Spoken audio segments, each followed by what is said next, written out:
What is going on, good people?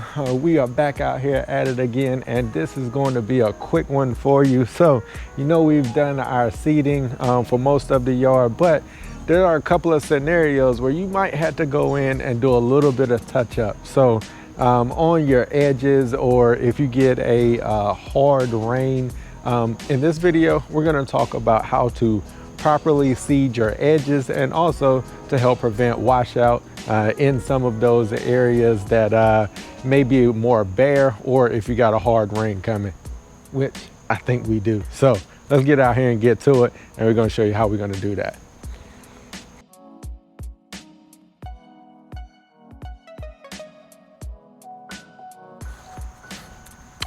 All right, so now properly seeding your edges. I typically seed my edges by hand. I have not gotten the edge guard yet for my spiker spreader, so I would typically either before or after I do majority of my seeding in my larger area with my broadcast on the spiker spreader, I'll come back and I'll touch my edges up by hand. What I've realized is now I've got multiple yards to do. I need to be more efficient. So in doing that, I just picked up me a drop spreader. So typically there are two types of manual spreaders, or spreaders in general. You're gonna get your drop spreader, which you see here. It is going to drop the seed directly down. So you do not get any broadcasting. It drops the seed directly straight down to where you are walking, and that's where the seed goes. Broadcast spreaders, it does exactly what the name is. It broadcasts the seed over a wider range and a wider distance. So you have a little less control with using a broadcast spreader instead of a drop spreader, which is where this drop spreader is perfect for doing your edges.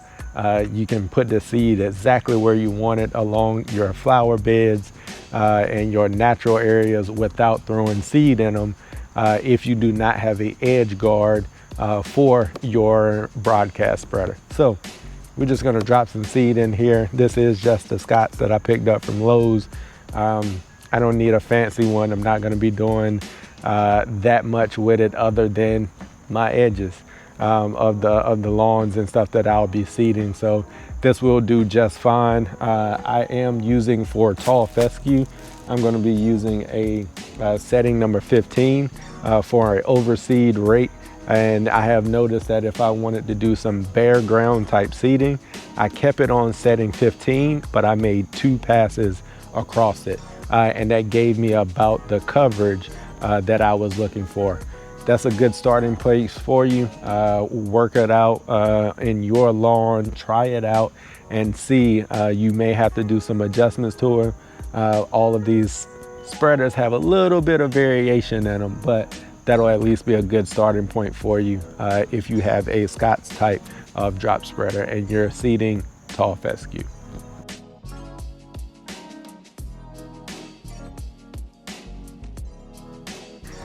All right, so we can see that we've got our seed that's already sitting here right on top of the soil. It's got good coverage. It looks like where we want it. We now just want to protect it and keep it in its rightful place. So we're just going to come through and we're just going to lightly work that soil. A couple of passes is really all it takes. And now you can see that soil has been worked up. That seed is now incorporated into the soil. You can barely even see any of it. And after we do that, we're just gonna come back and we're just gonna press that soil back down. And we're gonna be good to go. Unless all of this soil washes away, that is the only way that this seed is now gonna move. So all you gotta do, keep your seed protected, keep it in place, no peat moss required. All right, so doing these little things, these little small steps like this, you may think And man, I gotta do all of that extra. I gotta do this, I gotta do that. It's the little things. The little things that make us that much better. These are the little things that'll make your fall seeding a success.